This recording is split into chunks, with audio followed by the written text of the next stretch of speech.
Euskal Herriko Unibertsitateko Medikuntza Fakultate honetan urtero 300 bat ikasle ikasten dituzte euren ikasketak. Aurten 330 izan dira.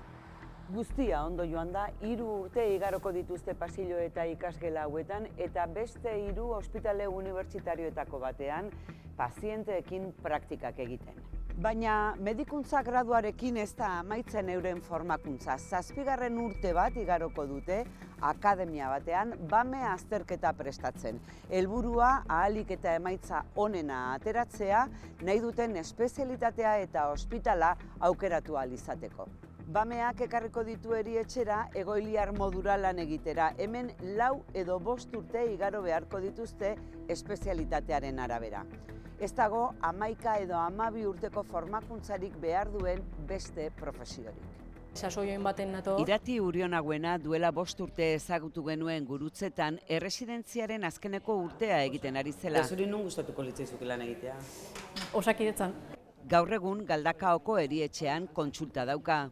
Asko gustatu zitzaidan, karreran zehar, justu reumatologiako parte hori. Mirrazterketa nahiko ondo atera zitzaidan eta Osakidetzan zeuden 2 plazetatik bat hartu ahal izan nuen. BAMEa amaitzen ari zela beste aurre ikuspen bat zeukan Iratik. Segurazki bajak urritzen nongo naiz, alde batetik bestera. Nik banekien lana izango nuela, ez nekien justu espezialidade honetan izango nuen ala ez, sortez jubilazio bat egon zen hemen. Mir sasoian kobratzen dugu, ezara erdi ikasle, erdi langile. 30 urterekin hasi nintzen lanean.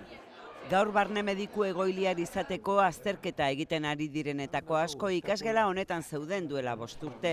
Orduan pilpilean zegoen osasun publikoan jubilatu behar zutenen erreleboa eta horrela adierazi ziguten medikuntza fakultatean.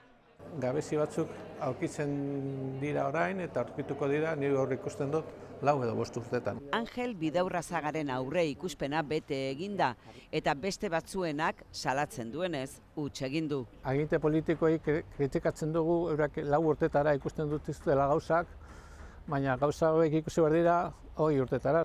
Gizartearen eskariei erantzuteko unibertsitateetan handituz joan dira medikuntza plazak azken 5 urteetan, 122 Euskal Herriko Unibertsitatean eta 140 Nafarroakoan. Baina eskaintza handitzeak baliabide gehiago eskatzen ditu. Horrek bai sortzen du tentsio puntu bat, ze beharrezkoak dira baliabideak ere. Badago eskaera bat, gizarteak esaten du mediku gehiago behar dugula, baina fakultateak ere bere iritsia dauka, aztertu behar du hori. DBH-tik gogor lan egin duten ikasleak dira eta oso exigenteak, horregatik uste da gaur BAME azterketa egin dutenen 10-etik 3 hurrengo deialdira aurkeztuko direla nahi duten plaza lortu arte.